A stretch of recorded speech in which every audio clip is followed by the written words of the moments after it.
ನಮಸ್ಕಾರ ವೀಕ್ಷಕರೇ, ಶುಭೋದಯ. ತಮ್ಮೆಲ್ಲರಿಗೂ ನಿಮ್ಮ ನೆಚ್ಚಿನ ಅಚ್ಚುಮೆಚ್ಚಿನ ಶ್ರೀ ವಿನಾಯಕ ಜ್ಯುವೆಲರೀಸ್ ಮತ್ತು ಸಿಲ್ಕ್ ಸಾರಿ ಸರ್ಪಿಸುವ ಬೃಹತ್ ಬ್ರಹ್ಮಾಂಡ ಕಾರ್ಯಕ್ರಮಕ್ಕೆ ಎಂದಿನಂತೆ ಅತ್ಯಾತ್ಮೀಯ ಸ್ವಾಗತ ಸುಸ್ವಾಗತ ಅಂತ ಇದ್ದೀನಿ. ನಾನು ನಿಮ್ಮ ದಿವ್ಯಾ ಆಲೂರ್.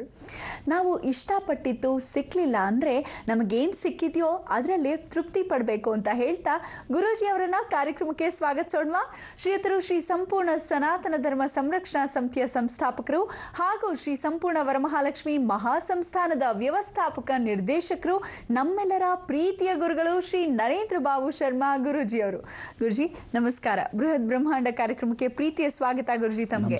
ನಮಸ್ಕಾರ ಗುರುಜಿ, ಇವತ್ತು ಶುಕ್ರವಾರ, ಹೇಳಿ ಕೇಳಿ ನಮ್ಮ ಮಹಿಳೆಯರಿಗೆ ಬಹಳ ಪ್ರಿಯವಾದ ವಾರ. ಯಾವ ವಿಶೇಷ ಮಾಹಿತಿ, ಯಾವ ವಿಶೇಷ ಪೂಜಾ ವಿಧಾನದ ಕುರಿತು ತಿಳಿಸ್ಕೊಡ್ತಾ ಇದ್ದೀರಾ? ಎಲ್ಲ ವೀಕ್ಷಕ ಬಾಂಧವರಿಗೆ ಪರಿಪೂರ್ಣವಾದ ಸ್ವಾಗತ ನಿಮ್ಮ ಬ್ರಹ್ಮಾಂಡ ಲೋಕಕ್ಕೆ. ಇಂತಹ ಒಂದು ಬ್ರಹ್ಮಾಂಡ ಲೋಕದಲ್ಲಿ ಇವತ್ತಿನ ದಿವಸ ಶುಕ್ರವಾರ ಬಹಳ ವಿಶೇಷ. ಆದರೆ ನಕ್ಷತ್ರಾಧಿಪತಿಯಾಗಿರ್ತಕ್ಕಂಥವನು ನಾನು ನೀನು ಅನ್ನೋ ಭಾವನೆಯಲ್ಲಿ ಇಟ್ಕೊಂಡಿರ್ತಕ್ಕಂಥ ನಕ್ಷತ್ರ. ಅಂದರೆ ಯಾವತ್ತು ತಿಳ್ಕೊಳ್ಳಿ, ಒಂದು ನಕ್ಷತ್ರದ ಮೇಲೆ ಮತ್ತೊಂದು ನಕ್ಷತ್ರ, ಒಂದು ತಿಥಿಯ ಮೇಲೆ ಇನ್ನೊಂದು ತಿಥಿ ಬಿದ್ದಾಗ ಅಲ್ಲಿ ಸಂದಿಗ್ಧ ಕಾಲ ಅಂತ ಕರಿತೀವಿ, ಸಂಧಿ ಆಗಿರೋ ಕಾಲ ಅಂತ ಕರಿತೀವಿ. ಈ ಸಂದಿಗ್ಧ ಕಾಲದಲ್ಲಿ ಎಷ್ಟೋ ಜನಕ್ಕೆ ಕಷ್ಟ ಪರಿಹಾರವಾಗಿ ಸಿಗುತ್ತೆ, ಎಷ್ಟೋ ಜನಕ್ಕೆ ಸ್ಥಾನ ಪಲ್ಲಟನ, ಎಷ್ಟೋ ಜನಕ್ಕೆ ಸ್ಥಾನ ಭದ್ರತೆ, ಯಾರಿಗೆ ಸ್ಥಳವಿಲ್ಲದವರಿಗೆ ಸ್ಥಳ ನಿವೇಶನಗಳು ಹೊಸದಾಗಿ ದೊರೆಯುತ್ತೆ, ನೂತನವಾಗಿ ಮಾಡಬೇಕು ಅನ್ನೋದು ವಿಘ್ನಗಳಾಗುತ್ತೆ, ಆಗದೇ ಇರತಕ್ಕಂಥ ಕೆಲಸಗಳು ಕಾರ್ಯಸಿದ್ಧಿ ಆಗುತ್ತೆ.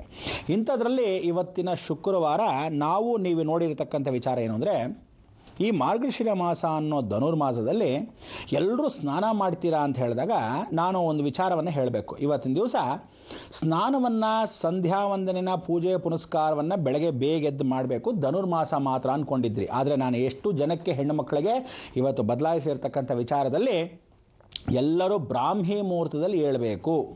ಆ ಬ್ರಾಹ್ಮಿ ಮುಹೂರ್ತ ಎಷ್ಟು ಗಂಟೆ ಅಂದರೆ ಸುಮಾರು 3:45 4:15. ಜ್ಞಾಪಕ ಇಟ್ಕೊಳ್ಳಿ, 3:45 4:15 ಬ್ರಾಹ್ಮಿ ಮುಹೂರ್ತ. ತದನಂತರ ನಾವುಗಳು ಅಕಸ್ಮಾತ್ ಆಗದಿದ್ದ ಪಕ್ಷದಲ್ಲಿ ಸುಮುಹೂರ್ತ ಸಾವಧಾನ ಅಂದಾಗ ಅರುಣೋದಯ ಅಂದಾಗ ಅರುಣ, ಉರ ಅಂತಕ್ಕಂಥ ತೊಡೆ, 2 ತೊಡೆ ಎಲ್ದಿದ್ದವನು ಸೂರ್ಯನ ಸಾರಥಿ ಅಂದರೆ ಸೂರ್ಯನಿಗೆ ಮೊದಲು ಬರ್ತಕ್ಕಂಥವ್ನು ಕೆಂಪು ಕಿರಣಗಳೇ ಅರುಣೋದಯವಾಗೋ ಸಮಯದಲ್ಲಿ ನಾವು ನೀವು ಆ ದೈವ ಸಾನ್ನಿಧ್ಯವನ್ನು ಸೇರೋ ಸಮಯಕ್ಕೆ, ಆ ಸಮಯಕ್ಕಾದರೂ ಮನೆ ಹೆಣ್ಣು ಮಕ್ಕಳು ಎದ್ದಿರಬೇಕು. ದಯವಿಟ್ಟು ಹೇಳ್ತೀನಿ, ಈ ನಡುವೆ ಚಿಕ್ಕ ಹೆಣ್ಣು ಮಕ್ಕಳಿಗೆ, ಸ್ವಲ್ಪ ದೊಡ್ಡವರ ಸಾಕು ಬರೋಕ್ಕೆ ಅವಕಾಶ ಸುಜ್ಜಾಗಿದೆ. ಕಾಲೇಜುಗಳು ಹೋಗ್ತಾರೆ, ಯಾವುದೋ ಒಂದು ಅಡಚಣೆಗಳನ್ನ ಹಾಕೊಂತಾರೆ ಪ್ರಕೃತಿ ವಿರೋಧವಾಗಿ. ಹಾಗೆ ಯಾವತ್ತು ಪ್ರಕೃತಿ ನಿಮಗೆ ಒಳ್ಳೇದಾಗತ್ತೋ, ಆ ದಿನಗಳು ಬರೋ ಪೀರಿಯಡ್ಸ್ ಪ್ರಾಬ್ಲಮ್ ಇರುತ್ತೋ ಬರ್ದಿದ್ದ ಪಕ್ಷದಲ್ಲಿ ನಿಂತ್ಕೊಂಡ್ರೆ ಇವತ್ತಿನ ದಿವಸ ಅದಕ್ಕೆ ಎಷ್ಟೋ ಜನ ಮಕ್ಕಳಿಗೆ ಮಕ್ಕಳಾಗ್ತಾ ಇಲ್ಲ, ಎಷ್ಟೋ ಜನ ಹೆಣ್ಣು ಮಕ್ಕಳಿಗೆ ಇವತ್ತಿನ ದಿವಸ ಮುಟ್ಟು ನಿಲ್ತಾ ಇಲ್ಲ. ಯಾತಕ್ಕೆ ನಿಲ್ತಾ ಇಲ್ಲ? ಇದೇ PCOD ಅನ್ನೋ ಕಾಯಿಲೆ. ಇದನ್ನು ಓಪನ್ ಆಗಿ ಹೇಳ್ತಕ್ಕಂಥ ವಿಚಾರ ಯಾತಕ್ಕೆ ಅಂದರೆ, ಶನಿ ತುಲಾರಾಶಿಗೆ ಬಂದರೆ ಹೆಂಗಸರಿಗೆ ರೋಗ ಅನ್ನೋದು ಶಾಶ್ವತ ಸಿದ್ಧ. ಗುರುನ ನೋಡ್ತಾ ಇದ್ರೆ ಯಾವತ್ತು ತಿಳ್ಕೊಳ್ಳಿ, ರೋಗ ದೊಡ್ಡದಾಗತ್ತೆ. ದಯವಿಟ್ಟು ಇದನ್ನು ಹೇಳಿದಾಗ ಎಷ್ಟೋ ಜನ ಏನು ಹೇಳಿದ್ರು, ಅಯ್ಯೋ ಖಂಡಿತ ಇಲ್ಲ, ಹಾಗಲ್ಲ ಹೀಗಲ್ಲ, ನೀವೇನು ಹಿಂಗೆ ಓಪನ್ ಆಗಿ ಹೇಳ್ತೀರಾ ಅಂದರು.